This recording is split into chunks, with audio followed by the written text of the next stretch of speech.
मुंबई में, महाराष्ट्र में जो रहने वाले यहाँ के रहीवासी, यहाँ के लोग हैं, जिनके पास में घर है, कहीं ना कहीं उनका वंश आगे बढ़ता है और उसके बाद वो लोग भाड़े की तरफ चलते हैं, नया घर लेने की कोशिश करते हैं, भाड़े पे रहते हैं।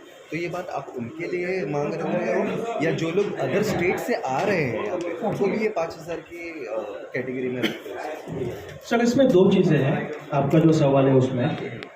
पहली बात तो जैसा हमारे मुंबई प्रदेश अध्यक्ष GS पाटिल साहब ने बताया कि हमारी जो विचारधारा है वो मूलतः भारतीय संविधान है, भारतीय संविधान, ठीक है। अभी आपके सवाल का जवाब मैं दो तरीके से देना चाहूँगा। पहली तो चीज़ ये है कि भारतीय संविधान के अनुसार इस भारत का जो भी नागरिक है वो कहीं पर भी जा सकता है, रह सकता है, व्यापार कर सकता है, नौकरी कर सकता है, राइट, और अपनी बात भी रख सकता है।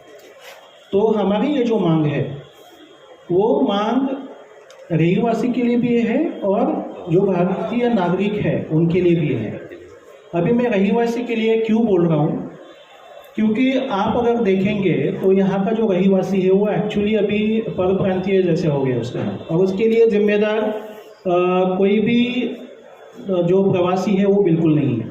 आपकी जानकारी के लिए इसके लिए पूरी तरह से जिम्मेदार है वो अपना गवर्नमेंट है, क्योंकि गवर्नमेंट, आप एक बात सोचिए, अगर कोई भी कंपनी में मैनेजमेंट के लिए किसी को हायर करना पड़ता है तो उसके मैनेजमेंट स्किल को देखा जाता है। यहाँ पर तो पूरे स्टेट का गवर्नमेंट संभालने की बात है सर। तो यहाँ पर अगर मैनेजमेंट स्किल्स उनके पास नहीं है तो वैसे लोगों को सत्ता में क्यों आना चाहिए? सबसे पहला तो ये सवाल आता है। दूसरी बात ये है कि अगर आप कोई भी घोषणा देते हो, ठीक है, अभी ये सारे केंद्र बिंदु जो आपके सामने हमने रखे उससे संबंधित है, इसके लिए पूछ रहा हूँ। अगर आप कोई भी घोषणा देते हो तो इसका हम लोग यही मतलब समझते हैं कि आपने पहली तो बार तो सब स्टडी किया रहेगा कि अपने जो महाराष्ट्र स्टेट है उसके तिजोरी पर कितना कर्जा है, वो कर्जा हम कैसे कम कर सकते हैं, उसके साथ साथ लोक कल्याण भी कैसे कर सकते हैं, राइट। अभी महाराष्ट्र, जैसे मैंने बोला कि यह एक इकोनॉमिकल डेवलपमेंट या फाइनेंशियली स्ट्रॉन्ग सिटी है, तो इसमें हर कोई आता है। और सबसे पहली बात तो वो भारतीय नागरिक है, तो फिर हम ये भेदभाव कैसे कर सकते हैं? सर, ये देश के अंदर सभी लोग, हिंदू मुस्लिम सभी मज़हब के यहाँ पे लोग रहते हैं, भाड़े से भी रहते हैं और ख़ुद का भी उनका मालिकाना हक है। आपने कहा था कि इसके अंदर बहुत से लोग हैं जो खुद के मालिक हैं और ज़्यादातर भाड़ूत है, तो उन लोगों के लिए क्या आपने नया रखे हैं कि उन लोगों को भाड़ा वगैरह मुहैया किया जाए, और स्कीमें क्या क्या रहेगी आपकी? आपने तो बता दिया कि भाड़ा मुहैया किया जाए, लेकिन आज के दौर में जो है ज़्यादातर लाइट से हम लोग मरे जा रहे हैं, लाइट की बिल इतनी ज़्यादा आ रही है, तो उसके लिए आपने क्या मुहैया की है लोगों के लिए?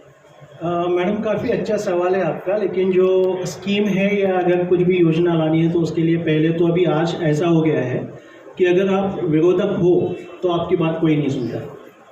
अगर लोक कल्याण हेतु अगर हमें कुछ भी करना है तो उसके लिए पहले तो सत्ता में जाना पड़ेगा। ये आज की तारीख की डिमांड है। जो आपने सवाल हमसे पूछा है कि हमारी क्या स्कीम्स है, तो मैं तो सबसे कहना चाहूँगा ब्लैक पैंथर पार्टी को सत्ता में बिठा दीजिए, बिल्कुल हम स्कीम्स लाएंगे। और ये मैं आपको आज ये बताना चाहूँगा कि हम बिल्कुल प्लानिंग के साथ, प्रॉपर मैनेजमेंट के साथ एग्जीक्यूशन करेंगे, और उसके साथ साथ जो तिजोरी पे कर्जा है उसको भी कम करके लोगों का कल्याण भी करके दिखाने की जो क्षमता है वो ब्लैक पैंथर पार्टी में। आगामी मुंबई महानगर पालिका में ब्लैक पैंथर पार्टी पार्टिसिपेट करेगी, कितने सीटों पर लड़ेगी चुनाव? सर, इसका जो है डिस्कशन हमारे जो पक्ष श्रेष्ठी है उनके साथ चल रहा है, और जल्दी इसके बारे में हम आपके सामने आएंगे। कोई पक्ष का समर्थन करेंगे आप? इसके बारे में हमारे पक्ष श्रेष्ठी के साथ डिस्कशन चल रहा है, जैसा उनका हमें मार्गदर्शन मिलेगा फिर आपके सामने हम आके उसके बारे में जानकारी दे देंगे। तो सर, आप सत्ता में आने के बाद में ही सारे मुद्दों को आप जोड़ तोल करेंगे कि या अभी आपने जो बातें रखी हैं सरकार के आगे, देवेंद्र फडणवीस के आगे, तो उसके लिए भी आप कुछ जद्दोजहद करेंगे? मैडम, हमारी विचारधारा राज्य घटना है, भारतीय संविधान है। हम जहाँ पर भारतीय संविधान का सवाल आता है, अगर उसके खिलाफ कुछ भी कार्य होता है तो हम उसमें कहीं पर भी हमारी तकलीफ नहीं करेंगे। आदिवासियों के पर जो अत्याचार हो रहा है नेशनल पार्क में, वहाँ पर उनके घरों को तोड़ा जा रहा है, तो ब्लैक पैंथर का कुछ सपोर्ट उसमें रहेगा उनका? सर जो थाने में चिराग नगर में आदिवासियों के साथ ही हुआ था, गवर्नमेंट उसको काफ़ी अच्छे से बोलती है कि ये हमारा SRA प्रोजेक्ट है। तो एक्चुअली SRA प्रोजेक्ट नहीं हम कह सकते, वो गरीबों का हक और उनके सर के ऊपर का छत छीनने का एक कानून है, ऐसा हम मानते हैं। तो बिल्कुल जहाँ पर भी अन्याय होता है और संविधान के हिसाब से अगर किसी का हक या अधिकार छीना जाता है, वहाँ पे ब्लैक पैंथर पक्ष पूरी ताकत से उनके साथ खड़ा है। ब्लैक पैंथर को आज के ही यहाँ पर अभी आने वाले आगामी मुंबई महानगर पालिका के इलेक्शन नज़दीक आ गए हैं, तो अभी इस टाइम पर उनको यहाँ प्रेस कॉन्फ्रेंस लेने की क्या? सर हमारा जो मकसद है वो किसी भी इलेक्शन के लिए आगे आना बिल्कुल नहीं है। और सबसे बड़ी बात ये है कि जैसे मैंने पहले कहा कि हमारा जो भी कार्य है या हमारी जो सोच है वो लोगों तक पहुंचाने के लिए आज हम आपके सामने आए हैं और जनता के सामने आए हैं, जनता के दरबार में बैठे हैं। और इलेक्शन हम चाहे लड़े या ना लड़े, जब तक ब्लैक पैंथर पक्ष है तब तक हमारी सोच कोई बदल नहीं सकता। आपका निवेदन मुख्यमंत्री को दिया हुआ है, देवेंद्र फडणवीस को, अगर आपकी मांगे पूरी नहीं होगी तो आगे का ऑप्शन क्या रहेगा?